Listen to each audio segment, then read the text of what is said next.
ওনার মূল অনুভূতি যেটা আমরা বুঝলাম সেটা হলো ওনার প্রবল ইচ্ছা আকাঙ্ক্ষা ছিল এই সাগরের এই ঢেউ, সাগরের তীরের অবস্থান, সাগরের বাতাস, বিশুদ্ধ পরিচ্ছন্ন বাতাস তিনি যে ফিল করছেন, উপলব্ধি করছেন, এটার আকাঙ্ক্ষা নিয়ে তিনি সেই সুদূর সিলেট মৌলভীবাজার থেকে এখানে আসছেন। তো আমি প্রিয় ভাইকে রিকোয়েস্ট করব আমাদের সবাইকে পবিত্র কালামে পাক থেকে ওনার সুমধুর কণ্ঠে কোরআনুল কারীমের তিলাওয়াত যাতে উনি আমাদেরকে শোনান। বিশেষ করে এই মুহূর্ত আমাদের উপরে বিশাল আকাশ দেখা যাচ্ছে, এখানে বিশাল সাগর দেখা যাচ্ছে, সেই সংশ্লিষ্ট কিছু আয়াত কোরআন থেকে আমাদেরকে যাতে কিছু শোনান, আমরা সেই অনুরোধ করব। সেই সাথে বলে রাখি উনি হচ্ছেন সিলেটের এই মকবুল এবং ঐতিহ্যবাহী যে প্রতিষ্ঠান আমরা জানি দারুল কিরাত মসজিদিয়া ফুলতলি ট্রাস্টের সুনামধন্য একজন ক্বারি, যিনি প্রতি রমাদানে কোরআনুল কারীমের শিক্ষা পাঠদান দিয়ে থাকেন। সেরকম গ্রহণযোগ্য একজন ক্বারি, তার কাছ থেকে আমরা বিশুদ্ধ কোরআনুল কারীমের তিলাওয়াত শুনব ইনশাআল্লাহ তাআলা। জি প্লিজ। আউযু বিল্লাহি মিনাশ শাইতানির রাজীম। বিসমিল্লাহির রহমানির রহিম। ইযা সামাa'u ফতরাত ওয়া ইযাল কাওয়াকিবু ইনতাসারাত وإذا البحار فجرت وإذا القبور بعثرت علمت نفس ما قدمت وأخرت يا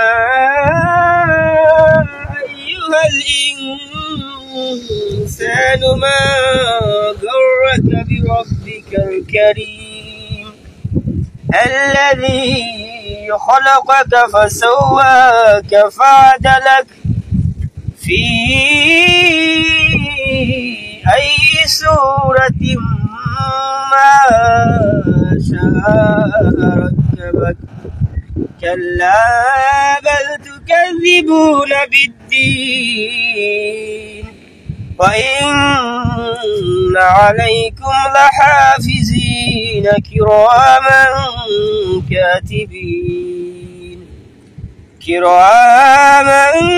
كاتبين يعلمون ما تفعلون صدق الله العلي العظيم। মাশাআল্লাহ, তাবারাকাল্লাহ। অত্যন্ত চমৎকার তিলাওয়াত করেছেন আমাদের প্রিয় ভাই জনাব কারি মাওলানা জাহিদ আহমেদ। তো উনি আসলে যেহেতু এই অবস্থানটা তিনি ফিল করেছেন, সেজন্যই খুব সংশ্লিষ্ট আয়াত তিলাওয়াত করলেন। প্রথমেই পড়েছেন ইযা সামাউন ফাতারাত, যখন এই বিশাল আকাশ আসমান চূর্ণ বিচূর্ণ হয়ে যাবে, ব্যঙ্গে চুরমার হয়ে যাবে, এই আসমানের কথা আল্লাহ তাআলা এই আয়াত বলেছেন। ওয়া ইদাল কাওয়াকিবু ইনতাসারাত, এবং এই যে বিশাল আকাশের মধ্যে রাত্রিবেলা যখন তারা কাওয়াকিব মানে হচ্ছে তারকাগুলি, তারকার যে পুঞ্জটা, সেই পুঞ্জগুলি যখন উদিত হয়, সেই তারকা পুঞ্জগুলি কাওয়াকিবু ইনতাসারাত, এগুলো ভেঙে যাবে, চুরমার হয়ে যাবে। ওয়া ইযাল বিহারু ফুজ্জিরাত, এই যে বিশাল বড় এই সমুদ্র দেখছেন, সাগর দেখছেন, বিহার, এই যে সাগরগুলো দেখছেন, এগুলো উত্তাল উত্তপ্ত হওয়া শুরু করবে সেই বিভীষিকাময় কিয়ামত দিবসে। হ্যাঁ প্রিয় ভাইয়েরা, আসলে মহান আল্লাহ তাআলার এই মহান নিদর্শন, মহান সৃষ্টিগুলি যখন আমরা অবলোকন করি, এই বিশাল বড় সাগর যখন আমরা দেখি, বে অফ বেঙ্গল, এটা হচ্ছে বঙ্গোপসাগর, এছাড়াও আটলান্টিক মহাসাগর, প্রশান্ত মহাসাগর, এগুলো যখন অবলোকন করি, তখন আমাদের স্মৃতির পাতার মধ্যে চলে আসে সেই মহান আল্লাহ সুবহানাহু ওয়া তাআলার ক্ষমতা, একত্ববাদ, সেই আল্লাহর পাওয়ার, কর্তৃত্বের কল্পনা আমাদের স্মৃতির পাতায় চলে আসে। সম্মানিত ভাইরা, এখন আমরা পরিশেষে একটি আহ্বান এবং একটি শুভকামনা জানাতে চাই। আজকে আমরা এই প্যালেস্টাইনের মুসলিমদের পক্ষে সবাই মার্চ ফর গাজা, এই আন্দোলনটা শুরু হবে, অনুষ্ঠিত হবে।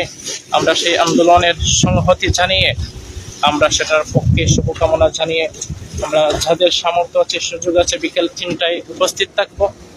এবং যাদের পক্ষে যাওয়া সম্ভব হবে না, উপস্থিত থাকা সম্ভব হবে না, মন থেকে, দিল থেকে এই তামান্না রাখবো, এই দোয়া করব এবং মহান আল্লাহর কাছে এই ফরিয়াদ করব যাতে আল্লাহ তাআলা আমাদেরকে নগণ্য মুসলিম এমনভাবে হওয়ার তৌফিক দেন, সেই ফিলিস্তিনের মুসলমান যারা নির্যাতিত, নিপীড়িত, সেই মাহে রমজানে সাহরি করতে পারে নাই, ইফতারি করতে পারে নাই, তারা সরাসরি শহীদ হয়ে আল্লাহর জান্নাতে পৌঁছে গেছে।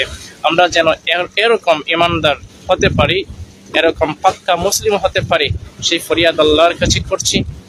এবং আগামীতে যেই এমন একটা যুদ্ধের আবির্ভাব আমরা লক্ষ্য করছি, ইমাম মাহদির আগমন হবে, আমরা যেন ইমাম মাহদির সৈন্য দল হতে পারি, আমরা যেন সেই গাজওয়াতুল হিন্দের অনুসারী হতে পারি, গাজওয়াতুল হিন্দের সৈনিক হয়ে আমরা যেন সরাসরি জিহাদের ময়দানে, জিহাদ ফি সাবিলিল্লাহর রাস্তায় আমরা যেন ঝাঁপিয়ে পড়ি একমাত্র আল্লাহর খুশির নিমিত্তে।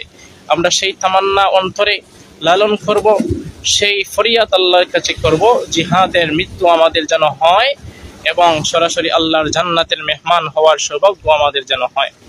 সেই উদারত আহ্বান জানিয়ে সবার কাছে দোয়া চেয়ে নিচ্ছি। সবাই দোয়া করবেন, ভালো থাকবেন, সুস্থ থাকবেন, সেই ফিলিস্তিনি মুসলমানদের পাশে থাকবেন যার যতটুকু সামর্থ্য রয়েছে।